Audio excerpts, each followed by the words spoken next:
Everyone. Thank you very much for joining us on this very sunny Sunday evening. I'm delighted to welcome you all on behalf of the How To Academy, and so pleased we're still able to bring brilliant speakers to you with the click of a Zoom button, and not least our brilliant speaker this evening, whose brilliant and rather eye-catching blue book, Becoming Bulletproof, Life Lessons from a Secret Service Agent, is of course inspiration for our event. I'm so thrilled to be in conversation with you, Evy. Having led the most extraordinary life as a Secret Service agent, she's now on a mission to help us all to benefit from the lessons she's learned along the way about how to cope with stressful situations, the stressful situations that life tends to throw at us, as well as how we can read other people, how we can influence how we are perceived, and generally try and live a more fearless life, or probably, to be more accurate, a life in which we recognize and know how to control our fear. And she really should know. Her work has taken her from interrogation rooms to protecting past presidents of America, including Bill Clinton, Barack Obama, and two George Bushes. And she now teaches criminology and criminal justice at the City University of New York. But I mustn't speak too much, taking advice from your book. You've tuned in to hear from her, not me, and we'll be chatting for around 45 minutes, and then it'll be a chance for questions. It's wonderful to see so many of you joining us, lots of participants. I'm sure you'll have lots of questions, so I'll make sure I try and leave a good amount of room for that at the end. Thank you so much for joining us. And you start your book talking about the rather unimaginable situation you found yourself in 9/11, which led eventually, and you're very humble about this, to you being presented with the United States Secret Service Medal of Valor for your heroism. But can you tell us a little bit about that experience as you describe in the book, and what you learned from it chiefly about resilience and about the human spirit? Yeah, it was a difficult story to share. I initially didn't want to share it, but I shared it because I wanted to show probably the power of resilience and the power that we have even in the most hopeless of situations. And the point of the story really wasn't about me. It was about finding choices in those moments where we think that we have no choices. And I just happened to be there on that day because there was a building called 7 World Trade Center.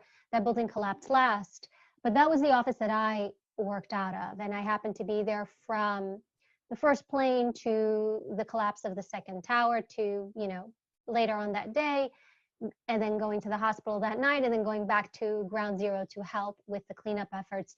But what I found is in situation, I remember, the moment when that first tower fell, and that was really truly the moment, although the whole situation was dangerous, being there from when the planes hit, trying to help people, but then getting caught in the collapse of the tower. I remember that moment where I was like, all right, well, I'm about to die, because that moment I was like, this is my time. And I may not have a choice in whether or not I die, but I have a choice in how I handle it. I can be afraid, or I can say, okay, this is what's happening, and make peace with it and accept it and face it. And it was the same thing with the men and women who were also in the towers. And although we don't see it in the media today, they usually don't show those pictures, there were people jumping from the towers. And even those people made a choice, as sad as that choice is. And it's like, okay, it's my end. Do I stay in here and burn, or do I jump? And so for me, it's like that story is about power. That even when you find yourself in the worst of situations, and although you may not be able to change that specific situation, you have power in how you handle that situation. We're never completely powerless. We become powerless when we think, well, I can't do anything. This is what it is, and it's going to just completely take me.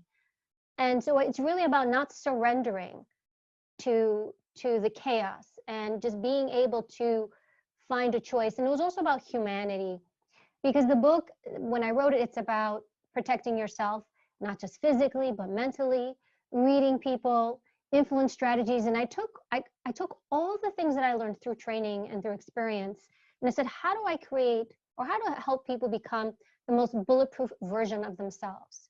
But there's so many facets to that.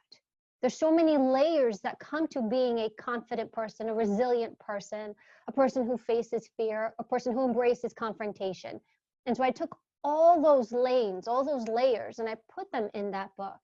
And so it's like, here it is. I teach you, here you go. You don't have to go through all the academies I went through. Take what I learned, use it, but then also take what you learned and help other people, because it's about the humanity of it. Yeah. And you know, we will explore this in more detail over the course of our conversation, but by way of introduction, perhaps you could explain what you mean in essence by the bulletproof mindset. Right. So when the book first was coming out, everybody wanted me to call it fearless. You have to call it fearless. You're a fearless person. People don't want to be afraid. And everybody, the publisher, and I pushed back rather hard. I said, I can't call it that because it's not true. I worked with some of the most bravest human beings.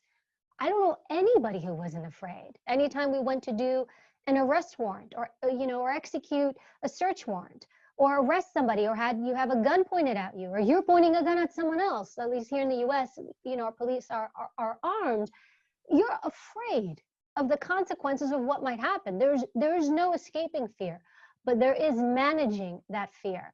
And fear is good to some degree. Fear right now is what keeps you, when you leave your house, that's why you wear your mask. The fear of catching the virus and fear of giving it to other people. That is healthy fear. And so what I wanted to do is call it becoming bulletproof. One, because we are always becoming something. We are always evolving. You are never done becoming strong, resilient, brave. It's an evolution, myself included. I have this saying, the moment you think you know everything is the day you become obsolete. And the other part of it, bulletproof, is on the job, I wore a bulletproof vest. A bulletproof vest, the average person may not know this, is made out of fabric. And there's thin layers of fabric. And what they do is they lay the thin layers of fabric, layer upon layer upon layer. And that is what creates this thicker fabric, this molding that molds up to your body that stops the piercing velocity of a bullet or the slash of a knife. And so that is how I saw the book. It's like, it's not a gimmick, and I was like, I'm not selling a gimmick. Just do these one or two things and you'll be fearless, because it doesn't exist. It's work. Yeah. And so I said, these are all the different layers, and I'm going to give you your different layers of Kevlar. That's what the fabric is called. Here's your different layers of Kevlar. And when you take all these layers and you master chapter after chapter, layer upon layer, when you stack them up, that is what creates your bulletproof vest. That is what makes you the strongest version of you. And at the same time, accepting your vulnerabilities. Because even when I wore my vest, my head was exposed, my legs were exposed, my arms were exposed. So I wasn't unstoppable, but I was harder to stop. So I can't make you unstoppable because it doesn't exist. But I can help make you harder to stop. Yeah, you say in very clear words, being fearless is bullshit. And I think it's in the introduction. So it wasn't your aim to teach people to be fearless, but to master their fear. But what about panic? There's definitely a difference between fear and panic. I think you describe panic as fear's crazy cousin. And fear is a healthy response to a perceived threat. Panic is likely to make us lose control. How do we stop ourselves then from having that panicked response that so many of us have when we have something that makes us frightened? One of the best things to help you manage chaos around you, because we find ourselves in chaotic situations, chaotic relationships, chaotic pandemics, right? Is stress. And we live in a society, at least especially here in the US, where we don't want stress. We want a stress-free life. Stress is bad. We have given stress a bad name, a bad rap, and that it is something to avoid. But stress is also good, like fear. So when you are exposed to stress in your life, you can either succumb to it or you can learn from it. You can learn from anything. And so when we went to training, and anybody who's gone to any type of elite training academy will tell you, when you come in, they expose you to difficult situations. They expose you to stressful situations. When you're working out, it's not, let's do this really nice workout and nice and easy. People are yelling at you, screaming at you. They're breaking you down. You're not doing 50 jumping jacks. You're doing 1,000 jumping jacks, and you just want to completely collapse. It's stress, but that stress is what makes you resilient. And so you are not the same person the first day you walked in from the day you left. But life is like that. And so if you look at any difficult circumstance that you face, you can say, this is an opportunity for me to overcome this adversity, to become stronger. Or you can be that person that says, oh my God, my life is over, and you learn nothing from it. So introducing and allowing small amounts of stress into your life are good. This is especially important for parents, especially today's parents, where we want to shield our children. We want to protect them. We don't want them to face any type of adversity. But what happens is when you don't, or when they don't rather, and then when life does throw challenges their way, they completely fall apart. There's one study here in the United States that says children that grow up in inner city environments are actually more resilient than children that grow up in outside of the cities, in more rural or suburban areas out here, because they're not dealing with tougher situations. And so that in of itself will help guide you. So when things happen, you don't completely lose it. You're like, all right, I've been here before. I've dealt with adversity before. I've dealt with stress. This is how I managed it and coped it. And also when you deal with stress, you also see how you're going to react to it. You get to know yourself. Okay, I'm typically a person who wants to fight my way out of a situation, or I'm a person who flees things. I avoid confrontation. And so when you know yourself better, then you also can manage yourself better, because you know, okay, I'm typically going to behave this way and I need to manage that. Yeah, I was going to come on exactly to what you call the F3 response, and how a fundamental lesson in becoming bulletproof is understanding what happens to each and every one of us, you know, when we become fearful. Perhaps you could tell us a little bit about that. So we typically have three responses to stress or to a threat: fight, flight, or freeze. And so in abbreviation, we used to refer to it in my line of work as the F3 response. So how is somebody going to respond? So some people, myself, I'm a fight person. Something happens, I'm going to fight my way out of it. You push me out, my inclination is to push you back. You yell at me, my inclination is to yell back at you. Somebody else would be, you know what, they're being attacked, they're going to run away, or somebody's picking an argument with them, they're going to avoid it or not say anything at all, or, you know, shut down. Other people freeze. And this is when you're kind of stuck. You don't know whether you should fight. You don't know whether you should run, and that the stimulus is so overwhelming that you just lock down and that you don't respond. And so we each typically have a pattern. And if you think back to how you've handled difficulties in your life, you'll see this pattern. You know what, typically I'm about to, you know, I want to be aggressive and fight somebody, or typically I avoid all confrontation as much as possible, or I panic, I completely freeze up, I don't know what to do, my mind shuts down, my body shuts down. So those are the three things. When you can identify which one you are, then when something does happen, you say, okay, I'm always the person to fight my way out. So if we use me for an example, and I use it in the book, because I want to be as truthful and as candid with people, because there's nobody that's perfect. There's nobody that's flawless. There's nobody that doesn't deal with some level of chaos from the outside or within. But I'm the type of person who is very, has the fight response. I immediately go on the attack. And so when that happens, I understand this is what I'm going to do. So I will step away from a situation and I will think my way through it. Or let's say it's something as simple as I get an email from one of my producers and I don't like it and I'm angry. My initial inclination is like, well, I'm going to show you, you know, a little bit of that keyboard courage that some of us have. What I'll do is I'll step away, because I know that's not always the right thing to do, and that it is an impulsive response, and we want to rein in our impulsivity. So when you can rein in your impulsivity and say, impulsively, I want to do this. Can I hit the pause button and step away? And if you can, give time. Time is a beautiful thing. Time between yourself and the issue, or distance. Put distance between yourself and the problem so that you can come back to it and deal with it. Or if you're not able to do that, then at least recognizing I'm about to respond to this through my impulsive F3 response, which is fight. Is that the right way I should be handling it? We want to respond to our problems. We don't want to react, right? We want to think through them. We want to think and respond. We don't want to be reactionary, because reactionary is those moments where you think back, I shouldn't have done that. I shouldn't have said that. Why did I do that?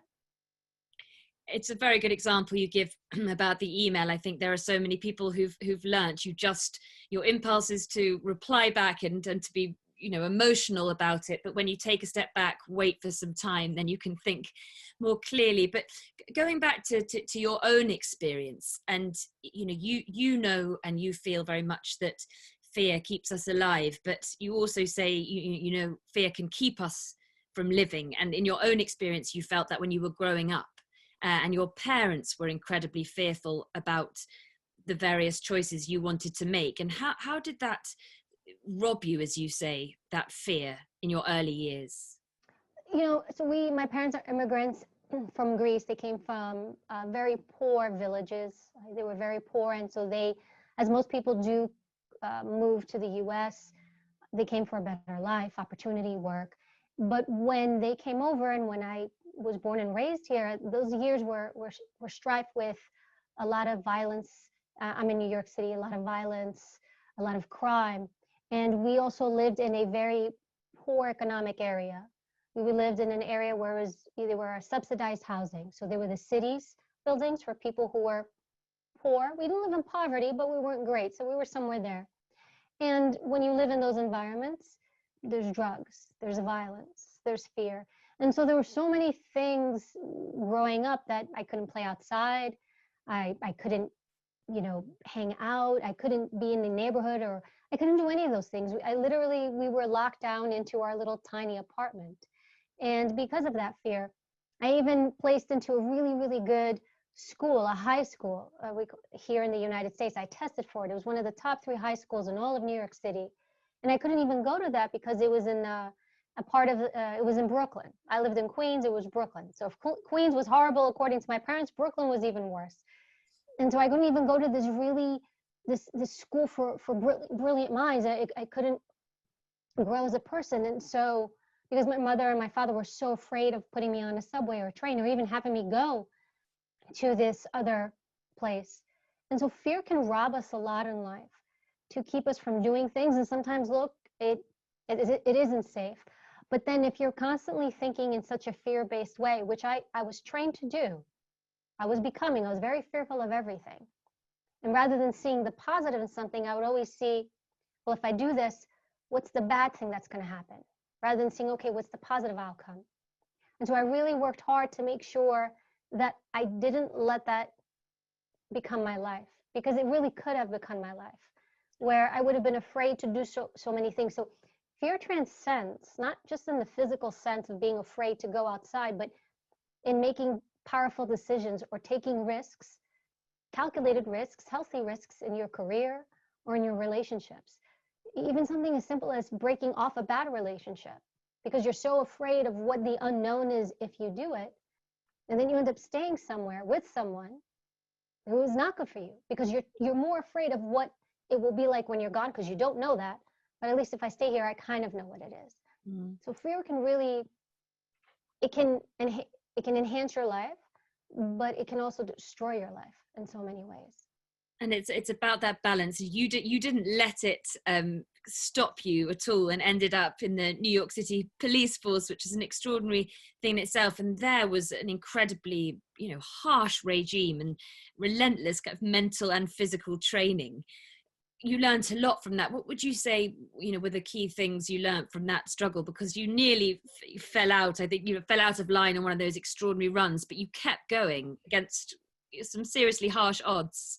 Yeah, so I had no clue what police academy training was like. I was very oblivious to it, and that was my naiveness. I was like, it'll be like college. Nothing like college. And I went in, and it's a paramilitary style. So it's mirrored from the military, and I really didn't understand that. So you're doing all this physical stuff combined with mental activities, combined with people putting vast amounts of stress on you. So my academy class, when I went into the NYPD, was 1,500 people. So I wasn't Evy, I was just a body or a number. And part of what they do is because they're trying to filter out the weakness of mind and body. They're also trying to filter out certain people from being in the academy. They want to make sure that you're not only able to learn a skill set, but you have the right temperament. And so they would put so much stress on you. And their mindset was, well, if you can't hack the stress in here, how are you going to manage it out on the street? Because when you're out on the street and people hate you, you have to be composed. You have to have a certain level of emotional intelligence. You can't just react impulsively. So for me, it was hard. My first week, I wanted to quit. I remember thinking, I made such a huge mistake. This was not the right thing to do. I didn't even really like law enforcement that much at the time. I knew I wanted to change something, because even growing up with regard to law enforcement, again, growing up in the poor community that we were, when the police would show up, they didn't really pay that much attention to us because there was crime everywhere. So it's like, okay, your house was burglarized. Okay, you were robbed. Okay, this happened to you. And so it's not like I had this mindset of law enforcement. I had like, wow, they're great. I want to be one of them. But what I did have was, I didn't want to feel the way I was. And I didn't want to feel helpless. And I was like, you know what? I need to make myself stronger. And at the same time, I wanted to help people though. Because I never followed the money in anything I ever did. I followed passion. And I think because we were so vulnerable in so many ways, and there weren't really people to help us, I was like, how can I help other people too? And so it was a combination of my passion for helping other people, sticking up for other people, being there for other people, and then also making myself powerful in the process, less fear-based, more bold. It feels like I can't ask you, while we're talking about, what it's like training in the US police force. Obviously at the moment, there's an extraordinary situation unfolding. And when they instill in you such a, with this force is quite bullying and quite brutal, do you think there's a sense that in a way that leads to situations like this, because the armor, the way that the police are trained, is not with any sort of compassion? So one of the issues with US law enforcement, if you look at the UK is a national police force. It's one hierarchy, one system. Whereas in the United States, there are 17,000 law enforcement entities.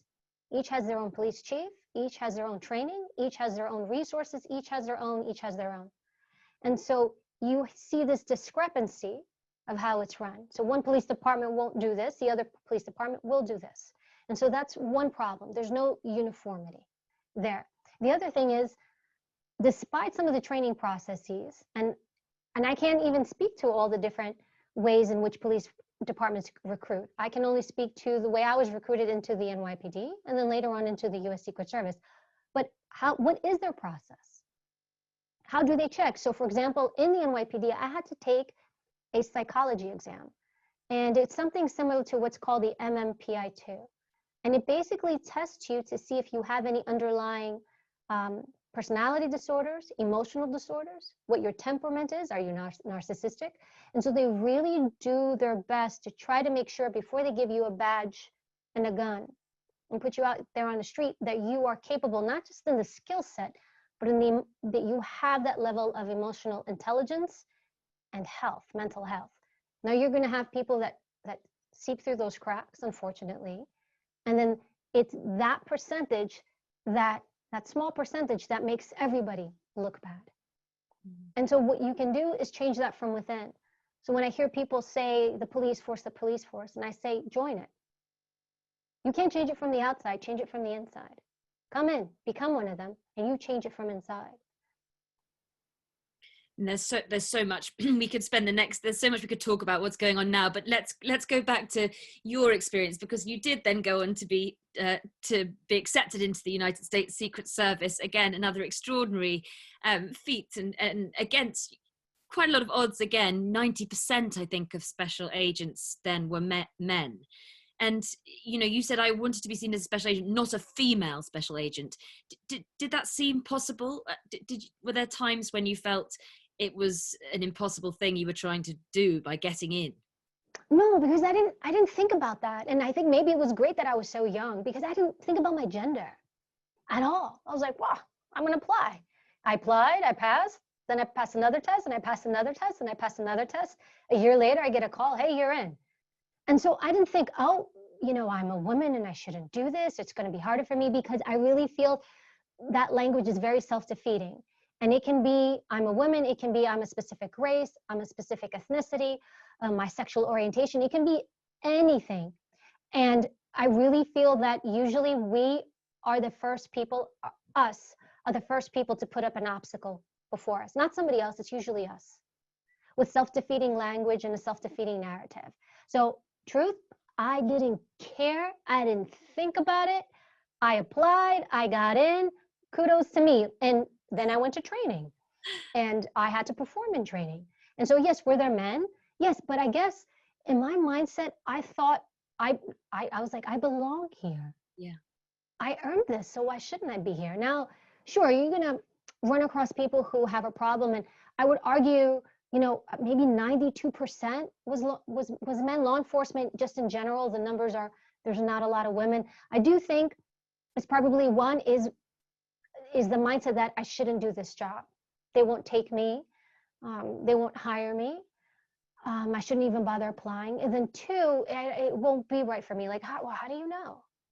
I'm as feminine as they get. Makeup, hair, manicures, pedicures, that's me. But I was like, but why can't I still be strong and powerful and resilient? And why can't I do this? And why can't I protect others? So in truth, I didn't stop to think about it. And I think if I had, I would have created all these reasons in my head why I shouldn't do it. And then rather than taking all my energy and focusing it on training and being successful and competing and making sure I hit the standards I needed, I would have wasted energy that I didn't have on something else. I likely would have failed because I would have been distracted. So to me, that's a distraction. But you have to perform though too.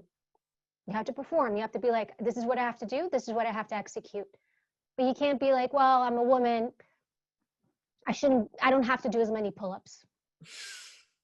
You can have that mindset, but then no one's going to want to work with you. No one's going to want to hit a door with you. No one's going to want to have you by their side. And for me, I didn't want that. I wanted people to want to work with me. But then also, if you perform and you're doing everything you can and you're hitting it, you're hitting the mark, and people still don't like you or want you, you have to have the ability to say, it's not me, it's that person. Because you're always going to get resistance for a variety of reasons, and you have to be okay with that. And actually, you say you were very sure that it would have been easy to mold yourself into a typical male agent stereotype, and you'd seen others do that, but you wanted to stay true to yourself. And I get the impression it feels like actually by doing that, there are many qualities you brought that perhaps others didn't have. And you say empathy was queen and is a great strength, particularly in your work in the interrogation rooms. I mean, in a sense, you brought unique qualities to that. So empathy is great because, and I used it primarily when I did interviews of people, suspects, victims, witnesses, because everybody wants to feel understood. And when people feel like you understand them, when people feel that you're trying to see things from their perspective and you get them, they open up. They truly open up. It's such a powerful tool that is completely underestimated. The best negotiators use it. But I think some people think empathy is synonymous with weakness.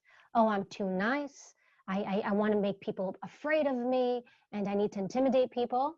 So just so you know, true negotiators have two primary characteristics, and research shows this, that if you have competency and warmth, those two characteristics combined are definitive of the best negotiators and people who get more information from people and have better communication skills. Those who are perceived as being competent and fear-based, where you're trying to intimidate other people, you're a bit more colder because you think I need to put up this cold persona so people can be afraid of me or respect me, those actually don't work in your favor. And research has shown that. So it's just really about using it in a mindful way. And now you've got somebody who feels understood.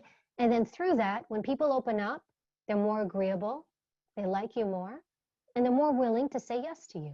And both parties leave a negotiation, a business deal, an interview, or whatever it is, feeling better. And in that process, going back to the getting in, and how you sort of decided to really sort of, adapt and create this mental shield, you say, to try and fortify a mental armor between you and the outside world. That was your way of being impermeable, and a skill that you used in your professional life in the Secret Service, but that you feel very much is one that we should all use in our personal life. But You have to create like we all aspire to be able to not be affected by the things going on around us, but it's easier said than done. look, will you be affected by things? You will. But you also are the gatekeeper of what you let in and what you keep out. So you have some level of control. So keeping a buffer between yourself and the outside world, but it's something, truly, it's something you can easily control. Are you putting yourself in bad situations? If you are, don't put yourself in those situations. Do you have a bad boss, a bad relationship? Then if this person is constantly causing you harm or hurting you, why do you choose to stay there? We have control. But do we exercise that control? You are the gatekeeper. So rather than focusing, this person did this to me, that person did that to me, I'm telling you, stop trying to worry about them, because trying to change people is a very difficult thing to do. Even with all the influence strategies that I teach in my book, I tell people trying to change someone is trying to change their value system, their belief, and who they fundamentally are. Forget about it. That is hard work. Influencing someone is getting a short-term goal, a short-term agenda.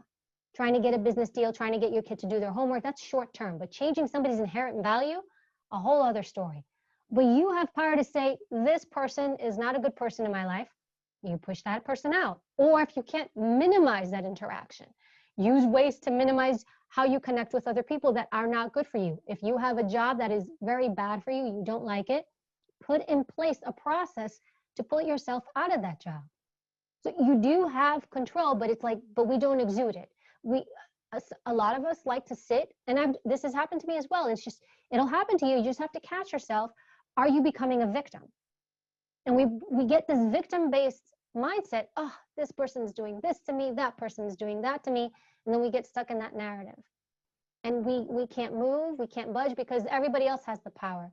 But when you create a buffer, this mental resilience, the shield, you control what you let in and what you keep out. And then sometimes things will make their way in. And when they do hit you, you have to say, okay, I know this just got in. Let me handle it the best way I can. And let me make sure next time that I don't let this mistake happen.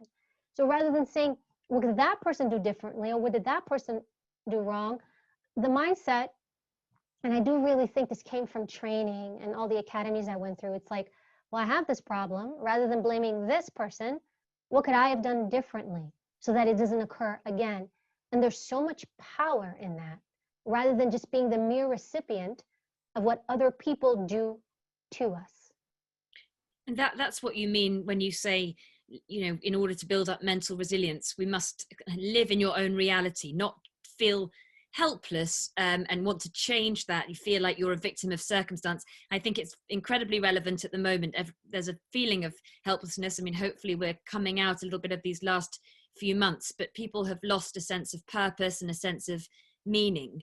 And I'm interested to hear your advice about how we regain that and how we stop ourselves from having that out of control, helpless feeling when things go wrong, and what you mean when you say live in your reality. Live in the truth of things. The truth is, this is where we are now. But what's happening is, we're going to see two types of people come out of this. People that overcame and then even thrived, use this crisis as an opportunity to do something else and thrive, or people who completely lost themselves. And when we don't live in reality, it means I'm living in I wish things would go back to the way it was. I wish things would be different. 4 months ago, it was a different situation. Or what am I going to do later? We're not living in the moment of saying, okay, this is where I am. This is my new reality. How do I adjust? So it's two things. Acceptance is key. Accepting where you are now. Not where you were, not where you wish to be. Where you are now. And that is such a huge thing. But when people refuse to accept the truth, it just stops right there. Because you're still I can't wait for it to go back to how it was. This pandemic, it's going to be around for a while. We're seeing this. And it's okay, well, this is the truth. Now, how do I adjust? So the How To Academy, going from live events, you adapt. You're we're going to go online. But that's, you're pivoting. You're pivoting. You're figuring out, how do I make this work? Versus living in the moment of like, nothing's going to be the same. I just want things to go back. I want things to be, I want things to go. And I think that's where you struggle. Your ability to pivot and evolve. You have to evolve. You know, rigid people are the most dangerous people because they can't evolve. And you just don't want to be that person. But recognize when it's happening. And it happens to the best of us. It happens to me. I catch myself up. I'm being rigid. I'm not evolving. What is my truth? Okay, this is my truth now. So how do I make my truth now? How do I pivot and change my routine, my environment, whatever my situation is? How do I adapt so I can move forward? Acceptance, a huge thing. And once you can accept, then you can adapt. So it's flexibility. And there are, again, so many brilliant bits of advice that you offer in general about how to build up that mental resilience. But I want to move on so that I can because I can see already a lot of questions piling up. So I want to make sure I don't cut everyone's time too short. But the other, as well as mental resilience, you talk about the Secret Service mindset, and you offer much more practical solutions in the book about how to keep yourself safe. And you said the Secret Service mindset is to always be thinking about things that might go wrong before they happen. Now, my question on that, and maybe other people would agree or disagree with me, is this idea that if you're always looking over your shoulder, for me, that is being fearful and paranoid. And there seems to need to be a careful balance, because if I start thinking of all the things that might go wrong in a situation, it would take all the enjoyment out of it. You talk about going to music concerts or being in restaurants and having your back to the wall. But how do you balance between being aware of the possible dangers and also being able to relax and live life? You're absolutely right. You don't want to be as paranoid as we were, because obviously we were hyper paranoid but we had a legitimate reason to be hyper paranoid because we understood what the consequences were. So we don't want paranoia. We want situational awareness. Two different things. So I don't want you to be oblivious to your environment. I want you to be aware of it, situationally aware, what's going on around me, what's happening. You don't want to turn it down. I still go to concerts. I still go to movies. In fact, I love the movies. This whole pandemic's killing me because I can't go to the movies anymore. It's just something I love. But I still do these things. But when I go in to an environment, it can take a few seconds, depending on where you are. I walk in, front door, back door, bathroom, because bathroom is a great place to shield yourself. They're usually very sturdy. And there's a table here, it's wooden. If something were to happen here, I can hide under this table. Just very simple things. Or when I go to the movies, I sit closer to an emergency exit. That's all. I may not sit in the middle of the movie theater. And the reason why I do that is because you don't know how people are going to react. Remember, we talked about F3 before, and some people completely lose their shit. And you may be prepared and be like, I've got it, and you have all the wherewithal, but you just don't know how people are going to act around you and behave. And so that's also something to think about. So I always think, okay, I just want to be closer to the door. But I'm also thinking too, if something were to happen, how can I also help others? I'm not saying you have to do that, but I think that that's a strong thing that you can have where you're like, okay, I've got a plan for me, and if I can help others, I will too. It's very simple. Or even when you go to a restaurant, my husband and I argue who's going to sit with their back against the wall. I'm more comfortable. And these are very simple things that you can do. It's what we term situational awareness. Just know what's going on around you, because if you're oblivious, then you're not going to see the problem coming. So I don't want people to be paranoid. I want you to just be aware. But if you're not aware, make yourself aware. If you're walking and you've got your phone and you're doing this, I mean, you're not aware. So if somebody does something to you, you're not aware. It's really, don't live in paranoia, but don't live in la la land either. Don't be completely oblivious, because it is your responsibility to have awareness. It is your responsibility to protect yourself. When you talk about how we should be embracing and not fearing, conflict and confrontation, you say that the first time we experience an attack should never be in a real fight. So your advice is to make sure that you get some sort of physical training in combat. So here in the United States, like I get asked a lot by a lot of the morning shows or the news, show these great self-defense techniques, tell women what to do, especially with women.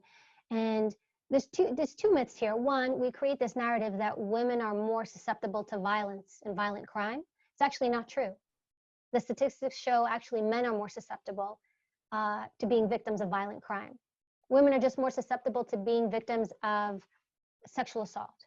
So there's one. So we create this narrative for women to be afraid, which I think is a very bad narrative to create. When we actually look at the statistics, and actually men should be more afraid because they're usually victims of violent crime. The other thing is, what I shared with people is, if you've never been in a fight, if you've never had anybody put hands on you, don't let the first time be on the street. Don't let that first time be for real. Because you don't know how you're going to react. You don't know what's going to happen. You're going to be insecure. And it's really to help you overcome this insecure mindset. And you want simple techniques and strategies. So some of these self-defense classes, I can't speak on all of them, but a lot of them I don't agree with, because they teach very complex moves that unless you practice them over and over and over and over again, you're never going to learn. And I tell people, I'm not teaching you how to fight. You don't want to fight on the street. You want to strike and run. Really simple maneuvers. But I also want you to understand like how you're going to react when something happens to you. We've all situations that we've never been in before, and it's the first time maybe it happens to us, and we think, oh, I could have handled that better. I didn't know it was my first time. So with that, what I share is take a class where it's either Brazilian Jiu-Jitsu, which I practice, which is about technique and just being comfortable in having somebody put hands on you, fight you, so that you're aware and so that you know how you're going to feel. Or boxing, where you're being, back and forth. Muay Thai, there's so many different things, but that I really feel is more important. It's this ancient Greek saying, know thyself. You have to know yourself. You have to know how you're going to respond. So they can teach you all these nice and fancy self-defense techniques, none of which you're going to remember, I promise you, when something happens, because you're going to be at such a heightened stress, your brain's not going to be able to think and remember those moves. But you will remember being like, hey, I took that class and somebody hit me and I was okay after they hit me. I know what it's like. I know what to grab someone and push or strike somebody and run. And that's why I really promote that, because that is the best way to teach people to fight. Can we talk a little bit more about the interrogation side of your career? You seem keen to point out that it's not like the films. How was that side of things different to what the portrayal that we all see in the films? And also, you learned a lot about the art of communication from that experience, and communication that translates into everyday situations. Perhaps you could tell us a little bit more about that too. So when I first went into law enforcement, I thought I knew how to interview people. I didn't. It wasn't until later in my career that I became a polygraph examiner, and I was educated properly in the art of interviewing people. And we would use interview and interrogation interchangeably because they're the same thing. So the stuff you see on TV, where they get in people's faces and they intimidate people and they yell at people and they try to frighten people into talking, that doesn't work. It looks beautiful on TV. It's great on TV. But in real life, you don't get anything. In a true interview or interrogation, whichever way it is, it's about two people having a rapport, having a connection, and having the ability to get that person to open up and talk to you. But when you are constantly telling somebody that they're going to go to jail, they're going to go to prison, that they're a piece of garbage, they're less likely to share information. People don't, and again, it's science. It's not the world, or to me, by my instruction. It's science has showed us that people respond and open up to people that they perceive as competent and warm. And warmth. People respond to warmth. There was another study done where they asked convicted felons, and they asked them how they felt about the person, the investigator that interviewed them. And they had basically two categories. There was the felons that said, I like the person that interviewed me. I really liked that person, or I didn't like that person. He was a jerk or she was a jerk. And what they found, those people that said that they liked the investigator actually gave either confessions or information or admissions. And those who said they did not like the person, that they disliked them, gave nothing. And that's super powerful. Getting in people's faces is not how you get information. And they're conversations. Sometimes they're therapy sessions. There's moments where I would sit in a room talking to someone maybe who abused a child, and I would have to sit for the first hour and a half and go through their life history about what they went through before I could even touch on a different subject, on the subject really that I wanted to go into. So, or people just want to vent. Sometimes people are just angry. Let them be angry, let them vent, and then come in and talk to them in a moment where you feel that they can hear you. But it's so not like the movies. And I think that this is where, when we talked about earlier with policing, this is where law enforcement has a lot of work to do, where we should look at talking to people and being objective seekers of the truth and not having a biased interpretation of what we think happened or what somebody should say to us or how we should approach people. And even in your personal relationships, think of times when you come after someone or attack someone or aggressive with someone verbally or you accuse someone. Think about how they respond to you versus how much more information you can get from someone who's willing to talk to you, willing to have a conversation with you and open up. I can see the questions piling up. I'm going to ask you to end, if possible, with you quite rightly say in the book, obviously you've looked after many presidents and you're not going to, give gossip, but you have learnt a lot from them about how to be presidential, about qualities, and you give wonderful examples of many of them. Could you perhaps just tell us the lovely story about how you learnt generosity from Bill Clinton when you were the example you give, trying to take him out of after one of his speeches through a kitchen? Yeah, so I was assigned to him quite a bit because even after he left Washington, D.C., he came up to New York. And at the time, in the beginning of my career, I was mostly assigned to New York. And he loved people. Probably one of the best communicators I've ever seen. I learned so much about communication skills just from watching him. And you'd see him shaking hands, talking to people. And he could walk into a room and there could be 1,000 people in that room. But if he was talking to somebody, whoever he was talking to you, it was just him and that person. And he would make that person feel like there was nobody else in the room but them. And it also meant him taking his time talking to people. It wasn't a very superficial, hey, how are you? Oh, great, thanks for coming, and moving on.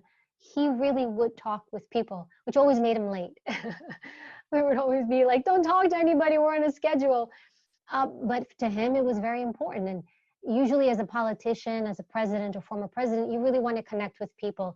And he did such a great job of giving people his time rather than worrying about what his schedule was like. Well, I have to go here next. He would stop and he would delay himself just to spend time speaking with people. His mindset was, if you want to talk to me, then I'm going to really extend to you the courtesy of giving you my time and listening to you, which is so important and really undervalued today because we'll talk to people. You may even say hello to someone within the first 5 seconds. You're thinking, what was their name again? You can't even, you don't even know what that person's name was because you weren't really present. And so I learned the value of being present when you speak to people. I learned it from him. And I think you tried to push you tried to get him into a kitchen because he was coming through, and they had their faces against the window, and he still spotted them, and then had to say, hello, all of them. We would try to move people away every time we had him moving or going somewhere because we knew so much he loved to connect with people. Strategically, we'd always move people away. We'd hide people from him because we knew, oh, he's going to see them. He's going to want to go say hi. And so the one story I share is when he was moving into the Hilton, coming to give a big event, a big speech. And I knew, I was like, I have to get rid of all these people in the kitchen because he's passing through the kitchen because I know he's going to stop and say hello. And it was as a constant thing with him. I would just try to make people disappear. But somehow he would always find them like, hey, is somebody stuffed in that closet over there? And I'm like, yes. So I'm just going to ask, someone's question is for you. What was the most difficult situation you've been in, and how did you use the skills you had learnt? Oh, wow. I think maybe in my career, because when I left government and I went into TV and the TV industry, which I am now, doing news and then doing like a TV show, co-hosting a show on Bravo and transitioning into the business of me, that was difficult because I went from an industry where I was never advocating for myself. I was always advocating for others. And I found myself going into the business of advocating for myself. making deals, negotiations, figuring out who I should work with, why I should work with, and also navigating a business that I knew nothing about. I think that was really hard. I know some people might be like, oh, the physical part, but being in the Secret Service, working in government, it's like you do A, then you do B, then you do C. There's like a structure to it. But working in the entertainment industry and all these different personalities and navigating all these people and knowing trying to figure out who's truthful, who's deceptive, who you should work with, who's got a better work ethic, that's like a whole other ballgame. And I felt that was hard for me initially to navigate into an industry where now I had to advocate for myself, which I had never done before. Because I came from a background where it was never about you. You maintained humble, you stayed quiet, you didn't really speak a lot as far as in an outward way. And so now you're going into a different industry where you have to speak up, where people aren't going to always do the right thing by you, versus where I came from an industry where my salary was my salary. I never had to negotiate it. It was what it was going to be. And now I have to do that. And so that was, I think, a difficult thing for me I had to literally evolve and change from who I was then to someone else so that I could manage this new business, this new lifestyle. Somebody asks, I'm glad they've asked it because I took it off my list at the end, but given your experience with past presidents, I'm sure you've been expecting this, would you want to work for the current one? Yes, this is history in the making. First of all, I was Switzerland. I didn't vote. I never voted, and I still don't, because even now in TV, because I started in journalism, I always wanted to be neutral. But yes, I want to see, you are there and you are seeing history in the making. You are seeing what's going on behind the scenes, to be in the White House, to be when policies are being made. And this is where I think people get confused. I wasn't there to take a bullet for a person. I don't care who it was. It was about the office of the presidency and what it symbolized. I was serving the public. And one day I was protecting the president, one day the first lady, then his kids, or former presidents, or foreign heads of state. When the Prime Minister of the UK visits the United States, guess who would protect him? US Secret Service. And I would have to take a bullet, just like I would have to take a bullet for the president. So it symbolized something bigger. There's no pettiness. Oh, this person, that's petty. This is symbolically what your position was, what it meant, and that you were serving the people of the United States. Because if a president, let's say, gets assassinated, I don't care who the president is, symbolically, it's going to hurt the government, it's going to hurt the world, it's going to affect so many things. And so, yes, absolutely. I would absolutely want to be behind the scenes and see what's going on. Someone else, and I know you talk about this in the more practical sections about in this digital world we live in, how you safeguard. I mean, you talk about how practically we safeguard things like our homes, but how we safeguard our security. You talk about that online, how we, passwords, etc. This person says national security. What do they want to know exactly?